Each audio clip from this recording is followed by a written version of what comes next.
And ఇప్పుడు నేను పిలవబోతున్నటువంటి వ్యక్తికి ఎంత ఫ్యాండమ్ ఉందంటే అటు షారుఖ్ ఖాన్ అయినా ఎంఎస్ ధోని అయినా ఎవరైనా ఆయనతో మాట్లాడాలని కొంచెం సమయం స్పెండ్ చేయాలని కోరుకుంటూ ఉంటారు. యోగి బాబు గారు ప్లీజ్ మీ మొట్టమొదటి తెలుగు సినిమా ఏం మాట్లాడతారా అని వినాలని ఉంది మాకు.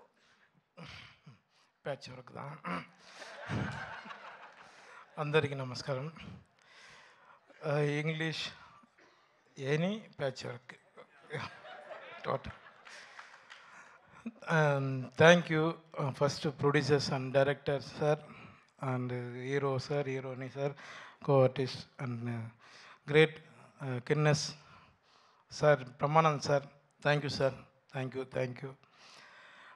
நான் தெலுங்கு கண்டிப்பாக சக்ஸஸ் மீட்டில் நான் ஃப்ளூவெண்ட்டாக பேசுகிறேன், சரிங்களா? நான் கற்றுக்கிறேன். தேங்க்யூ. ஏன்னா நிறைய படம் இப்போ கூட சார் மேடம் படம் ரிலீஸ் ஆகிருக்கு, விஜய் சேதுபதி படம். அது கூட தெலுங்கு டப்பு தான் பண்ணியிருக்காங்க. என்கிட்ட நிறைய பேர் கேட்டாங்க, சாரி தமிழில் பேசுகிற தப்பாக நினைக்காதீங்க, எனக்கு தமிழ் தான் வரும். சீக்கிரமாக நான் சக்ஸஸ் மீட்டில் நான் தெலுங்கு பேசுகிறேன். தேங்க்யூ. எல்லாருக்கும் ரொம்ப நன்றி. థ్యాంక్ యూ సో మచ్ అండి. మరి